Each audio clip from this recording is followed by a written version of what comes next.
They did it! And they yes! did it! Sneaky is the first professionally played Jhin in League of Legends. Yes. Hi, my name is Sneaky. I play AD carry for Cloud9, and my pocket pick is Jhin. Whenever there's a new champion that gets released, I just constantly play them and figure out all of their strengths, all of their weaknesses. I like to be the first guy that really understands the kit before anyone else, and I don't have to go through the same learning process when that champion does get strong. Sneaky's been that player who's always been the first onto the new champion trains, and specifically with that Jhin pick, kind of pioneered it within the North American LCS. Jhin's overall theme is just really, really sweet.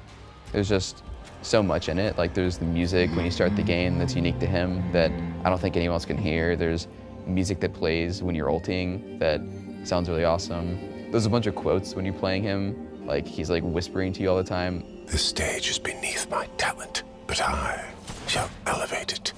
There's like 5 or 6 different quotes that he says when you like step on a trap. I knew you would find your mark eventually.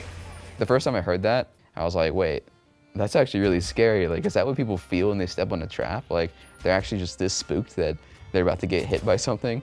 Our performance begins. His ulti is 4 skill shots, basically. Like, a lot of other champions barely have 2. Like, Ahri, she has her charm and her Q. Jhin, he's got his W, and he's got 4 bullets on his ulti. So, it's like, so much pressure to hit all of them all the time. The biggest mistake I make myself is just immediately firing the first bullet. That's actually pretty bad because it's just 1 bullet down that starts off lowering their health really hard. So what you can do is, right when you start it up, you don't have to fire immediately. Just wait a second. You can start seeing what their dodge pattern is going to be and see what they do like under pressure. So you got the volume really low. They're both 40% each. Just see how they dodge, like see which one's not caring as much about the bullet coming, and then just fire at that guy. And then say it's like a Lulu trying to shield him, then you can actually go towards the Lulu that just uses shield. But yeah, I'd say Jin's really good at stealing Baron specifically, because whenever you open up with your ulti, the enemy team's just gonna be really scared. And through that, you're just gonna start throwing your bullets out. They're gonna be trying to finish Baron, but then by the time your 4th bullet comes around, their whole team's gonna know. And then they're just gonna be like running, like opening up Baron the whole time, and then you just wait with that bullet, and then you can shoot the Baron actually. Another thing is, it'll go straight through the Baron, so you might even get a kill right after. Wild growth onto Jensen, keeping him alive, and Sneaky is godlike on this Jhin. As I was learning Jhin, there was a lot of things that I had to like understand. Mainly the reload system. You have to understand how much damage you're doing with how many bullets you have left. So you really have to be really mindful of all of your numbers going into it.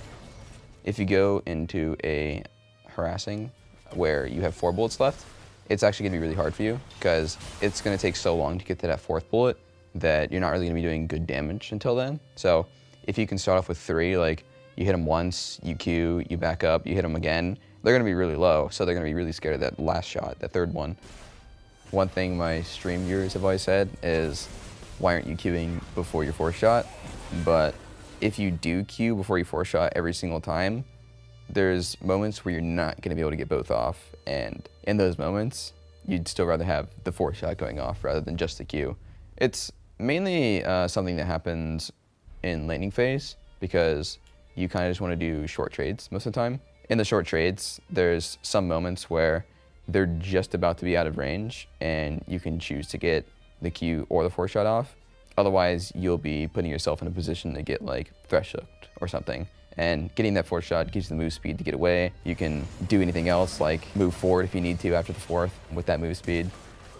I would say later in the game though, there's probably a lot more opportunities to get the Q off before the 4th, where I think that's what my stream would be talking about, like, why aren't you doing it this way? It's like, well, this is a more appropriate time for it because I do have the time to make the big damage in the fights happen, whereas laning phase is just a lot more specific timing.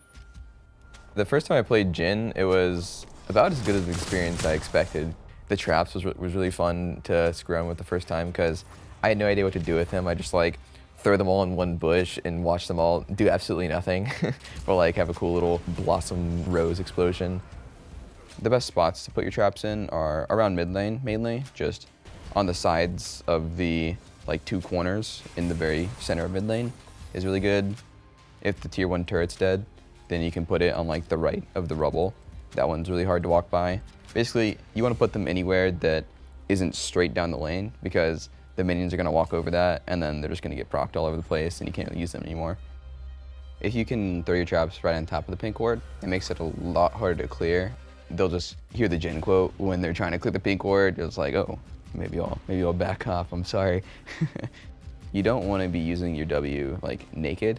You don't want to be using it when there's no other combination for you. So say you're just walking up and you're trying to harass someone with your autos. If you just immediately throw out your W and the enemy's played against Jhin before, they're just gonna be dodging really weirdly and you're not really gonna be able to hit your W. But if you wait just that extra second, you'll let them walk and forget about it, and they'll put themselves in a position where they can't actually dodge it anymore. It has a lot higher threat when it's up than it does when you throw it and guaranteed miss it. There's some good support champions that go well with Jhin. I think Tahm Kench is actually pretty good. You get the slow off with his Q, the tongue, and then later, if you keep the fight going, you'll get the stun off, and then after that, you can eat them. And then if you have good synergy with the Tahm Kench, you can combo your eat drop, like throwing them down because they get stunned for a second, with the 4th bullet. Another good champion with Jhin is probably Morgana. Say Morgana hits a really nice Q, you can follow up from anywhere with Jhin on the W, and they'll just be stuck in the root and they can't do anything. They hit the binding, you hit some minions, you walk up, ready the 4th, like walk up, bam, they're gone already. Zyra's pretty good synergy with Jhin. If she ever lands a root with her E, it'll be really easy combo with your W. And then if that hits, she'll ulti, and then you ulti too. So they're just basically stuck there for a really long time. That's basically like Jin's best synergy, is being able to hold someone still to be able to combo the rest of your abilities off of. Jhin is my pocket pick because ever since the release, I just have been playing him so much. And I was really happy to see him being played competitively. He's just always going to be in my champion pool unless he's just gutted completely. I think he'll always be there and be an option for me.